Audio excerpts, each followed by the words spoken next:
Hello, everyone. Welcome to my daily vlog again. I am back today for a quick one.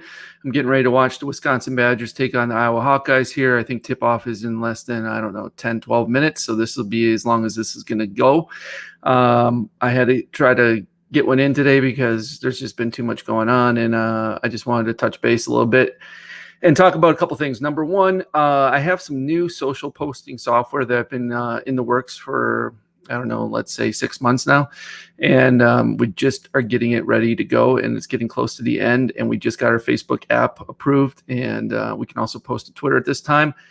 And we're currently working on getting it to post to other places as well, like Google My Business and Pinterest and possibly LinkedIn too. So when that gets further along and I have more information about, I'll be sure to pass it along to you. But this goes hand in hand with my small business consulting that I do, and as well as the products I offer for small business consultants and digital agency owners. And there's going to be a huge announcement regarding the software down the road for those folks, and I'll keep you guys up to date on that as that happens. Second thing, I just realized, this happened a while back, but I wanted to talk about it today because it's been top of mind for me lately, and I just went and changed some of my Facebook ads.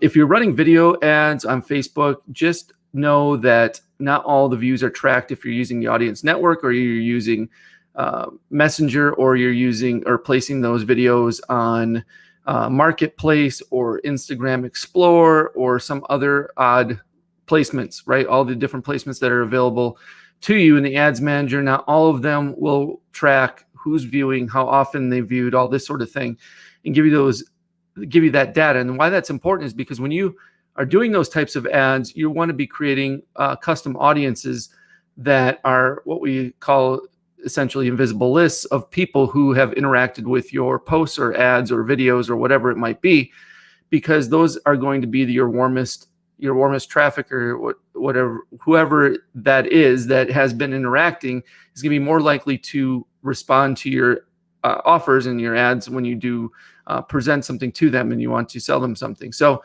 just keep that in mind. So what you need to do is make sure when you're in the ads manager and you're creating a video type ad, whether it's a video views and engagement or reach traffic, and you're using a video in the ad, do not choose only placements that are the feeds, right? Facebook news feed, Instagram news feed, and perhaps the Facebook group feed if it's available. You can use that one as well.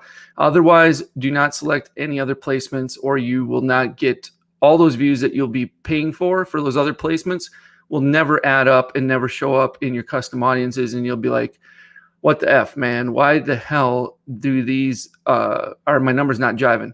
You'll see a whole bunch of views in your Facebook ads manager for that particular ad or ad set. And then you will go over to your custom audience and you'll see next to no actual people in your custom audience who have supposedly viewed those videos within a certain time frame that you chose. So in order for those numbers to add up better and for you to figure that out, you need to make sure you are eliminating all those places where Facebook's not going to actually track all those views for you. Otherwise, you're just wasting money. So don't do that.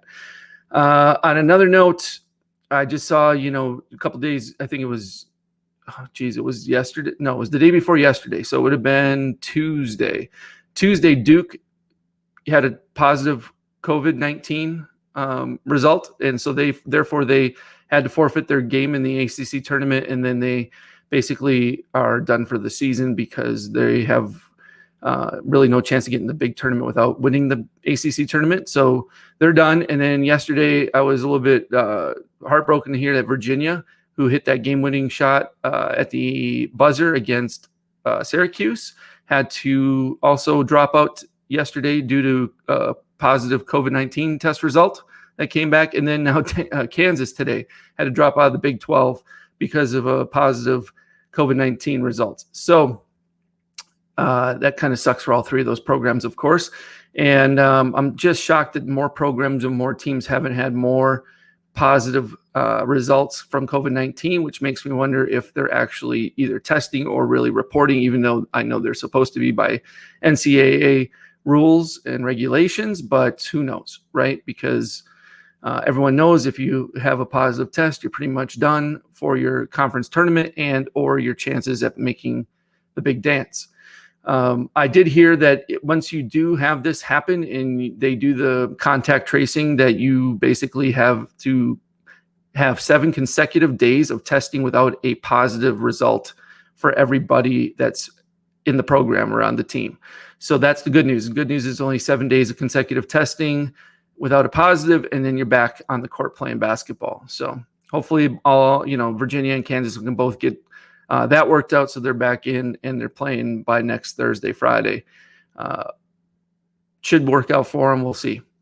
And then I also heard just yesterday, and I did not realize this, and I don't know where I was when what announcement happened, but any NCAA seniors this year are being allowed to get a second chance to play a second senior season, so to speak, next year, which is really cool. So essentially anybody who would normally have to graduate and move on, regardless of whether or not they're going to make it to the NBA or go play overseas or wherever it might be professionally, they are now going to get a second chance to come back and play. And I think a lot of guys should do that and take advantage of it, because why not, right? There's always a chance down the road to play, overseas or somewhere else if that's what you want to do. But the ultimate goal is always to get into the NBA. And if you're halfway decent enough, but you didn't have a great year, or you just need to have one more year under your belt to, kick it up a notch and get a little bit better and get some more notoriety and get your name on the map a little bit more. You never know. It happens all the time, right?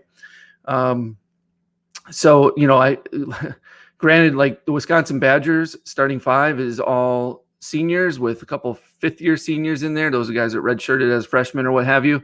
And they're all really quite old. Some of them are older than some guys. I mean, obviously they have a starting lineup that's older than some NBA teams at this point.